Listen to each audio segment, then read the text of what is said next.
Hello, hello. Welcome back to another episode of the Career Corner podcast where we answer your cozy career cues. I'm your season 5 host, Malcolm Alexander, and on today's episode, we are so excited to have Kayla Katsman on. Kayla, thank you so much for being here.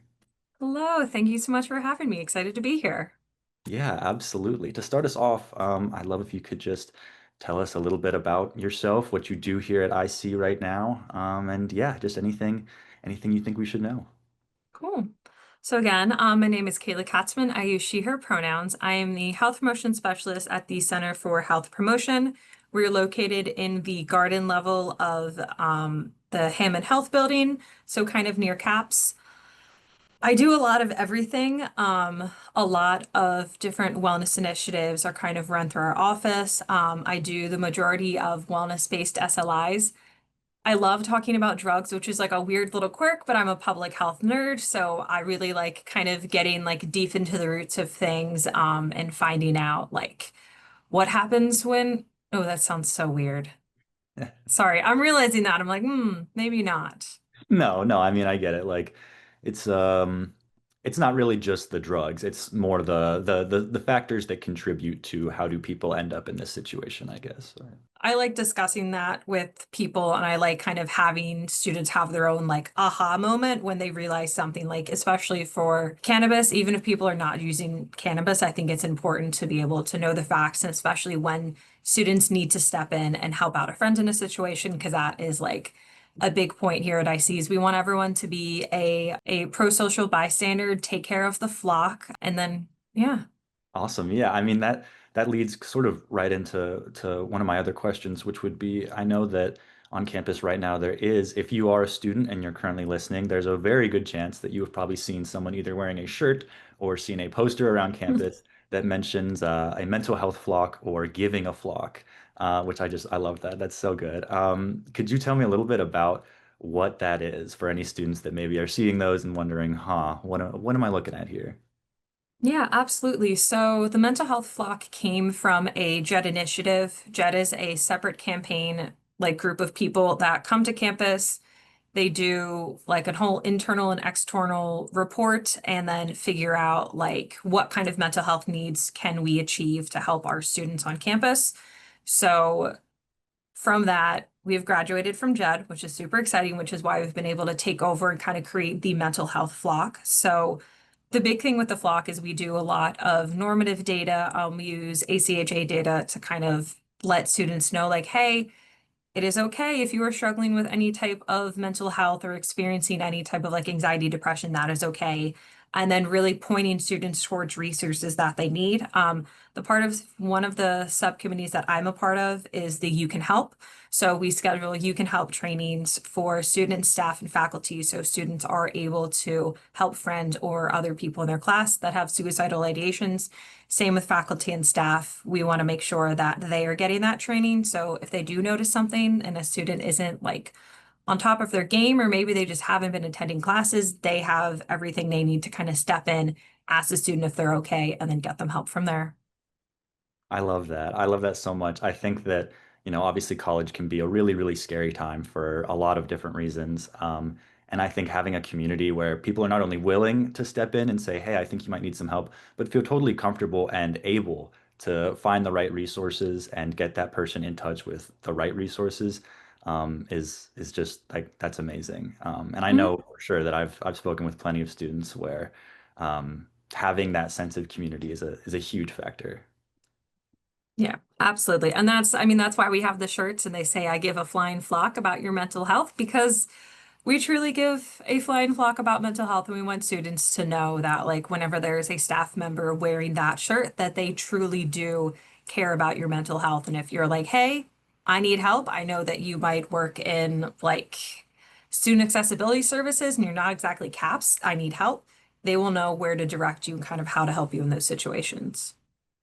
That's awesome.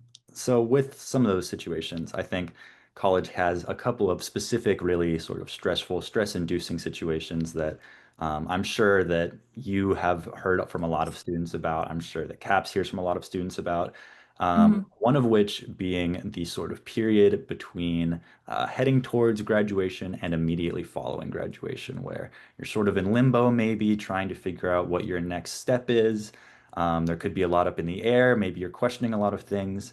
Do you have any sort of advice or resources or tips for students who might be in that experience right now of how to sort of get through that stage of maybe burnout or just feeling overwhelmed? I definitely understand the feeling of being overwhelmed. I know that when I was leaving college, it was kind of a lot of like, oh my gosh, I don't know what to do. I think a big thing is, and my biggest recommendation is utilize every support that they have here on campus. I'm like, Ithaca College has an entire like department focused on how you can help your career. That's the career podcast. What do you know?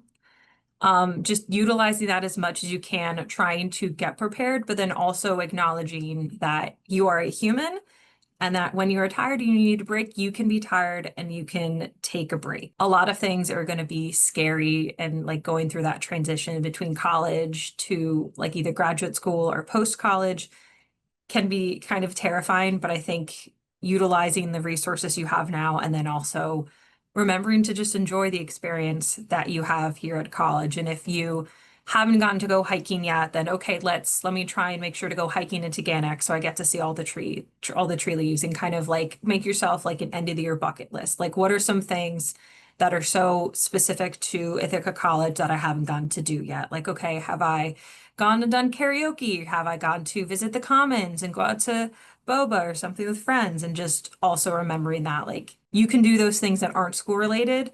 And I think ultimately, like you can be selfish and you can choose to do things that are going to benefit yourself.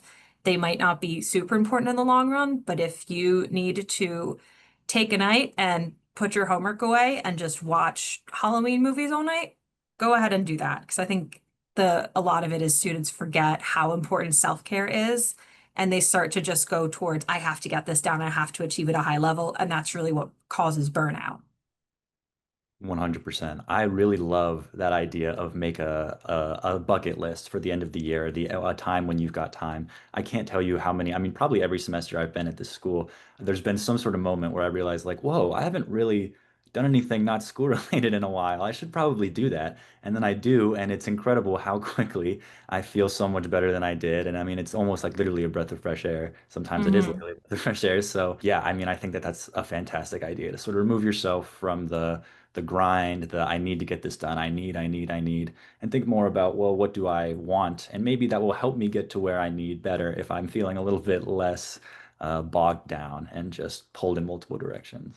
And I've worked at previous institutes and I can honestly say I have never met such high achieving students like here at Ithaca College. Like it's kind of crazy. Y'all are so busy all the time. So I'm always kind of reminding students when I meet with them, like even our student staff, I'm like, hey, did you take a break today? Like I know you really want to get this work done, but like maybe you should like go outside or maybe you should treat yourself to a little snack beforehand and kind of like reminding people to like take a step and calm down because it's really high achieving here. It's crazy to me, but it's amazing at the same time. That's a great point. I mean, I also have never been anywhere where everyone is doing as much as they are at IC. Everyone is always involved in other extracurriculars or clubs or events or something or other going on. And I think that that's obviously amazing. Take advantage of those resources. However, it can also be too much sometimes. I think especially like I know me personally, freshman year, you come into this new place, you're kind of, oh, everything is so new and great, and you want to take on a lot. And sometimes people take on too much. Do you have any sort of advice? This sort of spurs off what we were just talking about. But for current students of how they can balance that work-life shift between here are the things that I do for school, whether that be classes or extracurriculars, and here's me just taking time so I'm not, kind of losing it a little bit, I guess. I think writing everything down, especially like if you're a task person and task sheets are good, I think writing it down and kind of like coming up with, all right, how many hours am I spending in class? How many hours am I doing homework, extracurriculars, and kind of things like that? Exclude self-care and that, but just kind of look at that number and you're like, all right, in a typical day, I have maybe like an hour where I'm not doing anything, and then try to put a little bit of self-care in that. I do I believe, yeah, it's the stress management SLI where we talk a lot about like what kind of self-care can you do, even if it's a 5 minutes or 2 minutes a day, doing something for 2 minutes, 5 minutes a day, utilizing WISA, the mental health app for all students. Like even if you're walking in class, put on a quick, like 6 minute, I'm going to do a little mindful meditation. So I walk to class, get to class, and kind of be in that zone. So I think self-care is a big one. And then also realizing that like as great as it is to be involved in everything, I think also thinking about like, okay, what will benefit me in multiple areas. So as much as you love like, hey, I don't want to I don't want to pick fun at any group. So I'm gonna use our group because I think that'll be okay. If you're like, hey, I really want to be part of the AOD committee because it sounds really cool and it's gonna be or the mental health block even better. Like it sounds really cool and I really want to do this.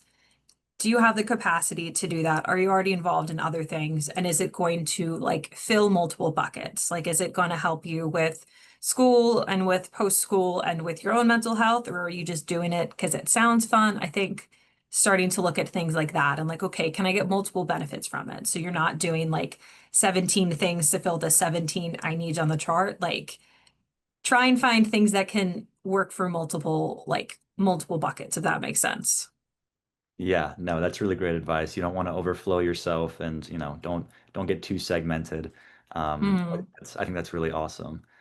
Sort of, I guess, to what you were saying earlier about developing this mental health block, developing a campus where students feel like they can help out other students. Do you have any advice for any students out there who may be considering or thinking that, someone I know maybe could use a little bit of help right now, but I don't even know where to begin. I don't know which resources to start with.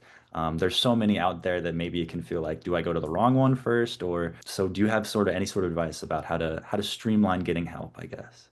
Yeah, absolutely. So one of the great things here is that there really is no like wrong one to go to. If you meet with one office and they go, "Hey, that's not us," they will easily connect you to the one that's going to be most appropriate. We do have eye care referrals that students can always fill out. Usually people think like, "Oh, well, they're only going to be for like teachers or for professionals, whatever." If you're worried about a roommate or a friend, you've tried to talk to them and they haven't really been as receptive, you can always fill out an eye care where somebody else will reach out to them and say, "Hey, we want to make sure you're doing okay. We heard that things might not be as great." I think one of the important ones is feeling comfortable having a conversation with a friend and with like, especially if they need resources and just sitting down and like asking them questions. One of the big things in the You Could Help training is asking them like, have you been thinking about suicide? Have you thought about, do you have a plan for suicide? Has this been something on your mind? And like saying the word out loud. The huge myth is that if you say suicide, all of a sudden they're like, oh, I'm going to do that. A lot of times it's actually a stress relief, and students are like, okay, you understand what's happening. Like, no, I haven't been thinking about it. It might have been there. But just having a conversation with a friend. And then I think from there, asking them what they need. CAPS is always a great place to start. There are crisis hours between 2 and 4 every day of the week. If they don't want to talk to CAPS, there is the same phone number after hours they can call. They can talk to someone else kind of about what they're feeling. And then from there, if they need additional help, they can talk to OPS. If they're still not really sure where to go to, mostly basically every staff faculty here can help in some capacity. RAs are going to be amazing. The ACs are going to be amazing. And any student supervisors, any kind of thing like that. Like if they're not sure, they can delegate and they can like help in those situations. Because not everybody's going to feel comfortable like reaching out and having that initial conversation. But sometimes we have to get comfortable being uncomfortable. Absolutely. Yeah. I mean, sometimes that comfortability is a uncomfortability is a hurdle that you have to cross to get to, being comfortable, I guess, again, which in some cases Mhm. your friend is not as stressed out as they seem to be. So yeah, I can absolutely see the value in that. This is my last question here. Just kind of curious to know if there's any listeners out there, maybe students who right now are maybe they're pursuing like studies in public or mental health, or maybe they're not. Maybe they're doing something completely differently right now, and maybe they're questioning what they want to do, and maybe a field in mental or public health seems really interesting to them. Do you have any sort of advice about what they could start to do, things that they could start getting interested in, maybe some of these resources that they could start taking advantage of, to learn if they want to, or to get more involved in the helping side, I guess. Yeah, absolutely. Again, mental health block, always looking for students to join. I think there's something so valuable to having a student's opinion and anything. Like, of course, it's going to be a bunch of adults, staff, and faculty that run it, but it really means a lot when a student says, "Hey, I think we need to focus on this because this is affecting me more," and then we can immediately pivot there. The other one, which is of course my like AOD, alcohol and other substances, drug side, is the AOD committee.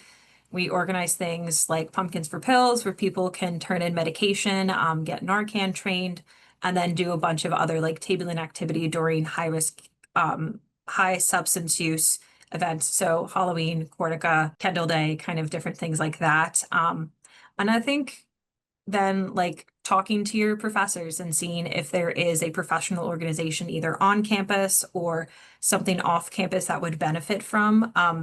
Just exploring LinkedIn. I haven't been on there too much myself, but I know that is a great area.